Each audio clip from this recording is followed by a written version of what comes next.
What if the legendary Viking warriors, celebrated as fearless explorers, traders, and conquerors, also carried with them a hidden world of rituals so disturbing that even their enemies recorded them with horror? These weren't just battles at sea or raids on monasteries. They were ceremonies of blood, sacrifice, and unspoken terror rituals that revealed the darker side of Norse society. The Vikings emerged during the late 8th century, a time when Europe was fractured by wars, weak kingdoms, and vulnerable coastlines. They are often remembered for their longships, their raids across England, France, and Ireland. But behind the stories of exploration was a cultural code steeped in pagan belief, where the favor of the gods could mean life or death. The Norse pantheon Odin, Thor, Freyja, Loki demanded loyalty and, at times, blood. And for the Vikings, rituals were not symbolic gestures. They were brutal acts carried out with terrifying precision. Among the most infamous Viking rituals was the so-called blood eagle. This execution method has been described in sagas, though historians debate how literally it should be taken.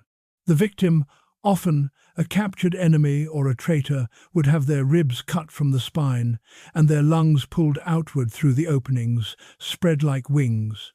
The act was not only torture but also a gruesome offering to Odin, the Allfather, as a symbol of ultimate sacrifice. Some accounts suggest that the victim had to remain alive and conscious throughout the ritual, their suffering pleasing the gods and terrifying all who watched. While modern scholars argue whether the blood eagle was ever truly practiced, what cannot be denied is its symbolic power. It stood as a warning.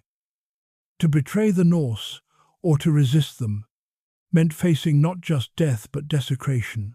The Vikings believed their gods demanded more than prayers. They demanded lives.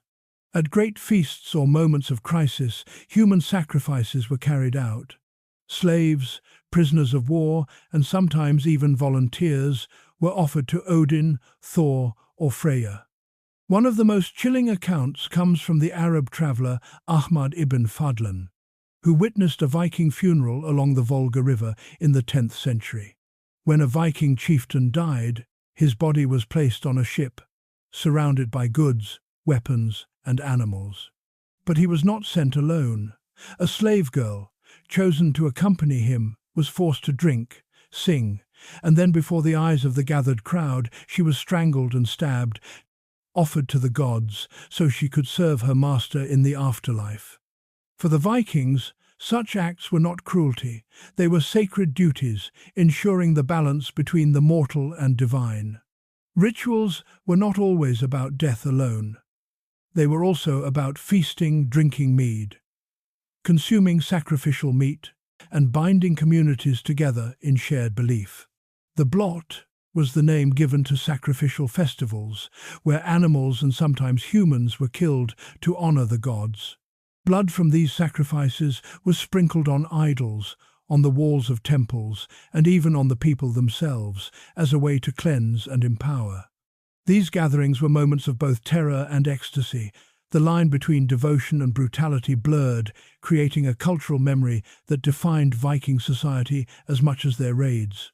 Not all Viking rituals were public spectacles. Some were private, secretive, and even more disturbing. One such practice was ritual burial alive. In certain cases, slaves or captives were entombed alongside their masters, sealed into burial mounds with little air, condemned to die slowly in darkness. For the Norse, this was not considered murder, but a sacred duty, binding servant to master for eternity. Archaeological evidence from grave sites reveals multiple skeletons, some showing signs that they were still alive when buried, their final breaths taken under earth and stone. The Vikings also practiced forms of magic and prophecy that unsettled even their own people. Known as Seither, this ritual involved trance-like states, chanting, and often animal sacrifice. The seeress who performed it were feared and respected. They were believed to have the power to foretell battles, summon storms, and curse enemies, but the price was heavy. Those chosen to channel this magic sometimes endured physical and psychological torment, consumed by visions they could not control. The rituals of Seitha blended shamanism, sacrifice, and terror, leaving behind an aura of dread. Another disturbing tradition was the ritual of corpse desecration.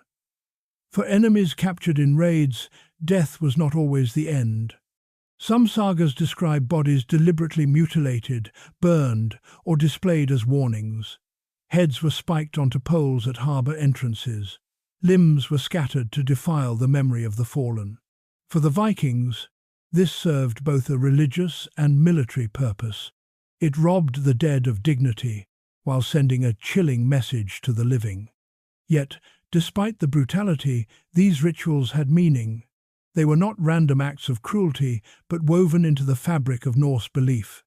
Every drop of blood spilled was thought to strengthen the gods, secure victory in war, or ensure prosperity for the clan. To the modern eye, they appear barbaric, but to the Vikings, they were sacred transactions, balancing the world of men with the demands of the divine. As Christianity spread into Scandinavia, these rituals were condemned as pagan horrors.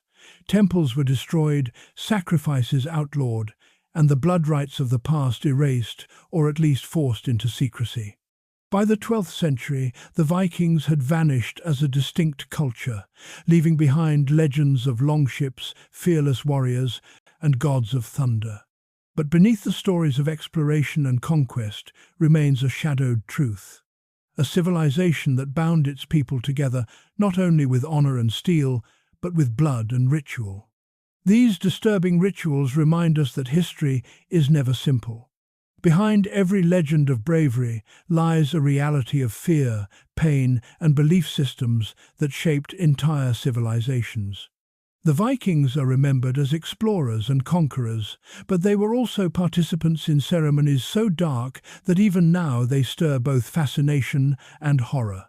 Their rituals may be gone, but their legacy endures, echoing across centuries like whispers from the shadows of the past.